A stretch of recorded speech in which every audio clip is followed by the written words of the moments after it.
And I was saying, why are they so focused on the eggs? And the reason I was saying why are they so focused on the eggs is because Donald Trump said he won the election with one word: groceries. So you should be focusing on the cost of all goods. Now, what happened this week? This week, Republicans their talking point was the price of eggs are down. But the price of other shit is up. Damn.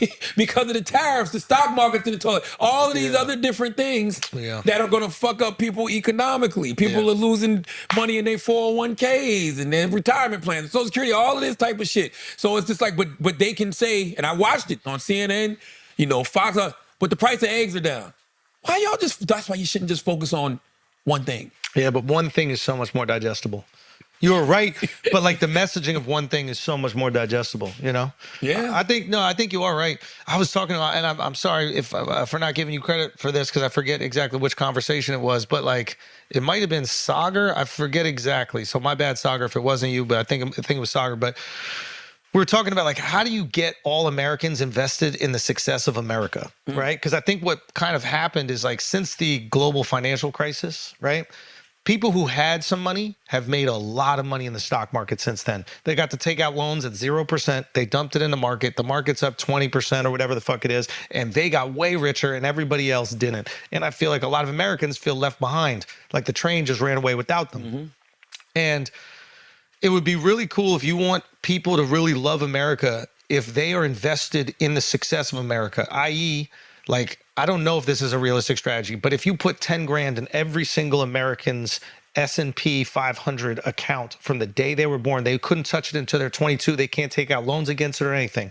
But knowing for 22 years of your life that the success of America is your financial success. That's right. All of a sudden you'd see probably Americans rooting for CEOs instead of villainizing them and feeling squeezed out by them. You'd see Americans rooting for American economic success because you're like, hey, the better America does as a country, the more flexibility I'm going to have when I finish college and I'm 22, or I could pay off some loans, or I could start a business, or I could go to trade school, whatever it is.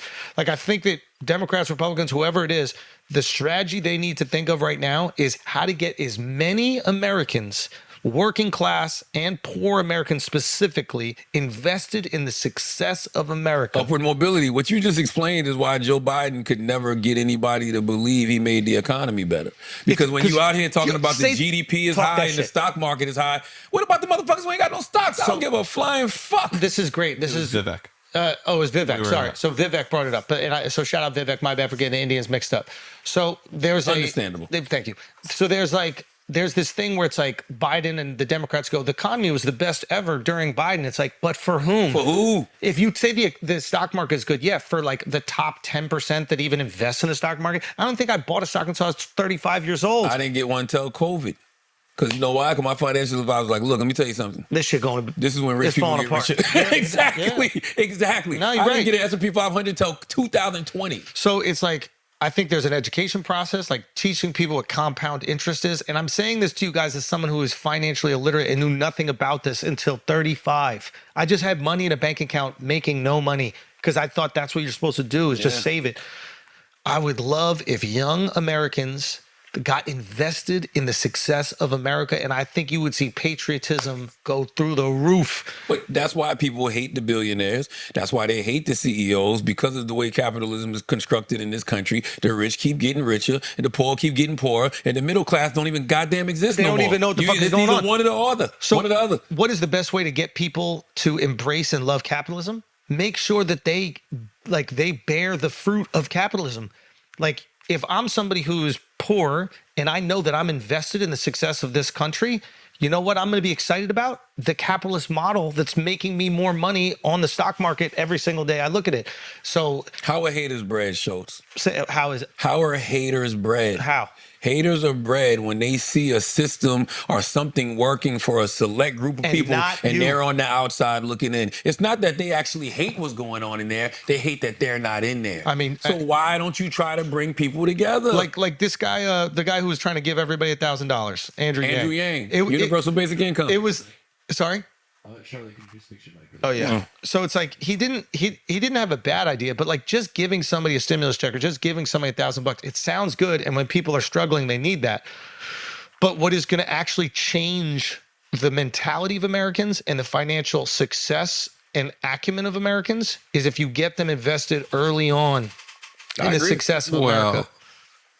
That's also what we now look back and credit a large part of the stock market crash of 1929 to, which is a lot of people who didn't have much money, who didn't have a lot of knowledge about stocks or how they operated, felt they should be participating in this process, and they all rushed into the market for the first time.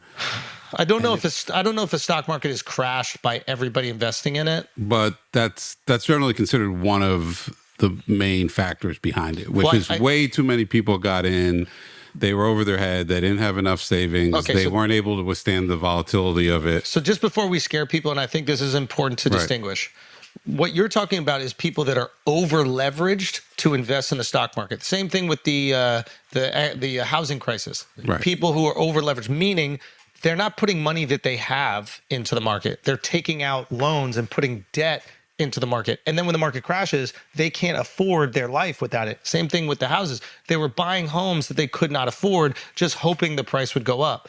What I'm saying is you're putting money, or the government is putting money in at 1 year old that is not money that you have access to until you're 22. So you don't have to worry about you handling the volatility of the market. I'm not trying to be cute, but like isn't that like what bonds are? Well, so this is where you get it wrong. This is I did the all-in pod, and we were talking about this. So in an effort to... People used to give bonds when a child was born. That was a very common thing. You would get a bond. So this is actually... I'm glad you brought this up. Right. So what does a bond more or less pay every year? What percent? Right now, they're like at 4%. So 4% historically. That's what the American treasuries have paid. Right. What is the S&P throughout the last 100 years given? Actually, I have no idea. 7.5%. Okay. Why? So they brought it up a very interesting thing. Instead of... Basically, the reason why the bond market... The reason why the bond market got so like flooded is because we actually stopped tariffing other countries, and in a way to raise money for the government to spend, we put that burden on Americans. We said, hey, Americans, buy up all of our bonds so that the government has money, right? Right. What you could do is you could take Social Security, right, which is going to run out in 20 years. And this guy, David Friedberg, was breaking this down. He's like, instead of investing that in bonds, which is what they do with Social Security, and getting 4% on it, if you invested that in the S&P, wait for it, which is getting on average 7.5%. Now, I know what you're saying. What if the stock market tanks? The American economy or the American government would have to subsidize that. But what are we already doing? Subsidizing but there's a floor. There's no floor if you put it. What do you think Fannie Mae and Freddie Mac is? It is a subsidization system for real estate. So in other words, the only way you can get a 30-year loan is if Fannie Mae and Freddie Mac or whatever those companies come in and they basically soft back the loans. They go, hey, we're the government. Which is what got us in trouble in 2008. And keep going. So what they do is they actually, their intentions are good. They're like, we want to protect these loans for the American people. The problem is, they protected the loans and inflated the price of housing to the point where people who are middle class could no longer buy into the housing market, which was supposed to be the most secure market in American history. If you didn't have them inflating the prices, those prices of houses would naturally fluctuate and be much lower, and you wouldn't have people spending $50 million for a 0.4 acres of land. That's also a lot of foreign money that they're trying to stash in America. 100%. I'm not saying it's a perfect system, but if you run the numbers and run the model, which this guy did, it seems like a much better way to protect Americans when you're already going to subsidize. So if you're going to subsidize it already, why not subsidize it less when you have this thing that's been gaining 7.5% for years? So then what happens in a week like this week when the market crashes and Social Security is in the market? Chris, what happens in a week like this? What happens in a week like the financial crisis when all the banks said, hey, you got to bail us out? We know that they're going to be bailed out. Why not bail out at 2.5% less? We know the government's coming in to bail out these bankers, right? Why not bail out the American people instead of the bankers? I just don't know the scale of Social Security versus the banks. That would be what concerns me. Like, is the numbers so much bigger with Social Security that That's a good point. This is where I run out of information, and I'm not saying that you're wrong. Yeah, I don't know. I'm trying to operate in good faith with this, but at least to me, the way it was being described, and I don't think these guys were talking about it in a way to like steal money from the poor. These guys on All In podcast, they all grew up poor. Some of them on welfare. I'm not mad at it because at least you're trying to do something. Yo, clearly You're this trying thing to isn't do working. Something for the clearly what we've built in America has not worked for everybody. This is the thing that I think a lot of people don't get. Like when people come from a situation that like Charlamagne came from, obviously I didn't grow up poor, right? But I wasn't some rich kid. So when we're able to like get some wealth, we don't have grace this of God. by the grace and of good God, luck. pure luck. You know what I'm saying? But our sentiment, our sentiment is not we want to keep it all for ourselves and not let other people. We want to create systems where other people that are in similar circumstances as us can also rise up. That's right. And once we get information that we feel like could maybe benefit those people, we got to disseminate that information. Like we got to at least start those discussions, and then we should run models on it. And then maybe you're right. Maybe it doesn't work, and maybe it isn't as safe. But we got to do something, man. What we're doing is better than what we currently got going on now. Maybe. But let's have the. I think what Schulz is saying, or whoever All In, you at least you're giving people a chance from birth. You're not just telling what's them, $1,000 going to really do in the market? He said 10,000. Well, you could do 10,000, but this is a perfect example. Do you know what $10,000 with compound interest is over 20 years?